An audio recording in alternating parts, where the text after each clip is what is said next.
Assalamualaikum warahmatullahi wabarakatuh.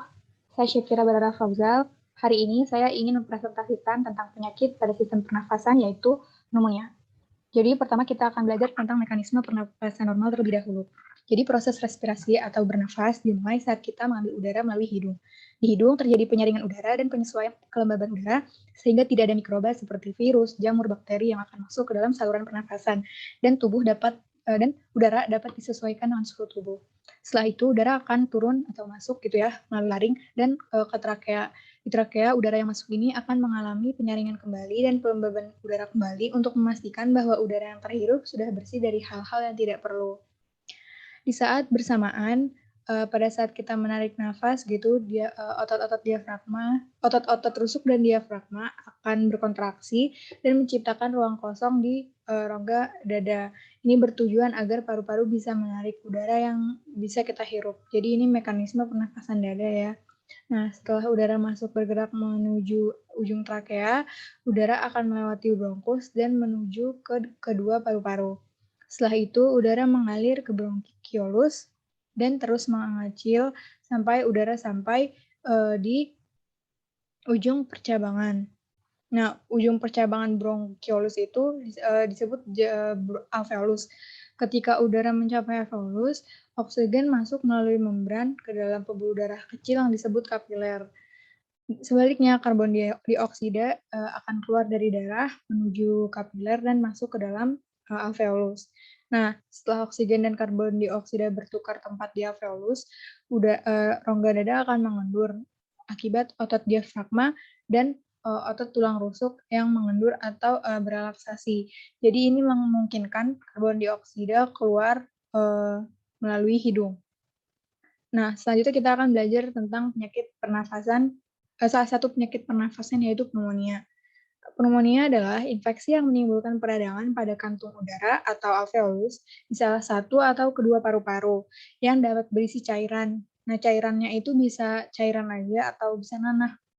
Nah, infeksi ini dapat mengancam siapapun, terutama pada bayi dan anak-anak di bawah usia 2 tahun serta lansia di atas 65 tahun. Anatomi alveolus itu dibentuk dan dibatasi oleh dinding alveolus yang dibentuk oleh dua macam sel, yaitu sel yang pertama, sel alveolar tipe 1 atau pneumosit tipe 1, yang merupakan sel pneumosit squamosa. Pertukaran gas menembus dinding pneumosit tipe 1. Kemudian ada sel alveolar tipe 2 atau pneumosit tipe 2, yang biasa juga disebut granular pneumosit. Nah, tugas pneumosit tipe 2 ini menghasilkan surfaktan. Nah, jadi mekanisme kerja dari alveolus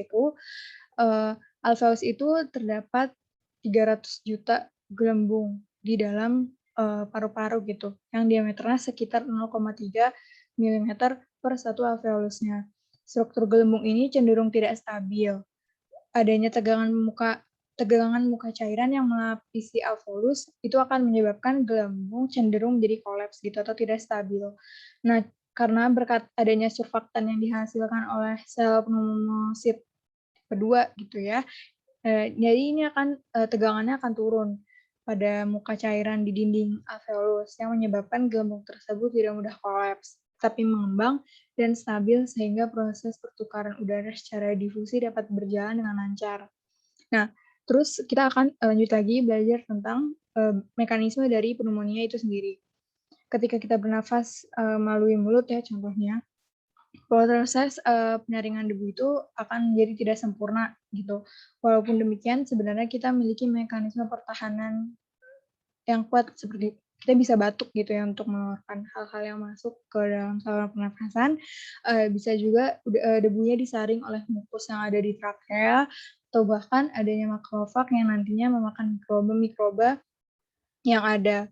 Namun terkadang mikroba tersebut dapat masuk ke dalam alveolus dan tetap bertahan gitu dengan cara membuat koloni di dalam bronkiolus atau di alveolus. Nah, ketika mikroba ini udah berhasil menginvasi gitu ya, jadinya nanti akan terjadi kerusakan pada kapiler darah atau pada alveolus itu sendiri. Nah, terjadilah pneumonia. Ketika hal ini terjadi, alhasil akan ada mekanisme pertahanan yang disebut reaksi inflamasi. Reaksi inflamasi ini melibatkan sel darah putih, protein, cairan mukus, dan juga sel darah merah. Reaksi inflamasi inilah yang nantinya menghasilkan nanah, yang nantinya itu juga menutup kantung alveolus. Nah, jadinya kita jadi susah nafas gitu. Nah, pneumonia ini akan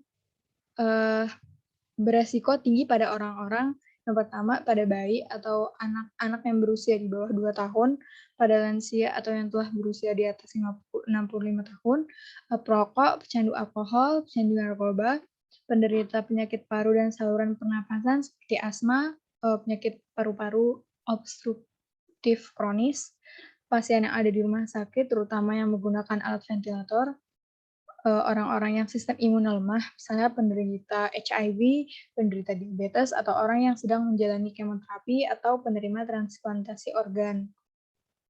Nah, gejala dari pneumonia ini yang perlu kita tahu adalah yang pertama batuk terus-menerus gitu ya, yang disertai dahak, kemudian demam, berkeringat, menggigil, susah bernafas, dadanya sakit, dan juga nafsu makan menurun serta detak jantungnya itu akan terasa lebih cepat gitu. Jadi akan selalu merasa deg-degan. Nah, jadi bagaimana cara kita mencegah pneumonia ini ada gitu di masyarakat? Yang pertama kita harus mencuci tangan secara teratur, terutama sehabis dari toilet dan sebelum makan. Dan di kala pandemi ini, habis kita megang benda apa aja gitu ya, atau dari luar rumah, kita udah harus membiasakan diri untuk mencuci tangan dengan sabun minimal 30 detik untuk membunuh mikroba yang sudah disebutkan di awal agar hilang gitu dari tangan. Kemudian kita harus mengkonsumsi makanan-makanan yang sehat dan memperbanyak makan buah-buahan serta sayur-sayuran.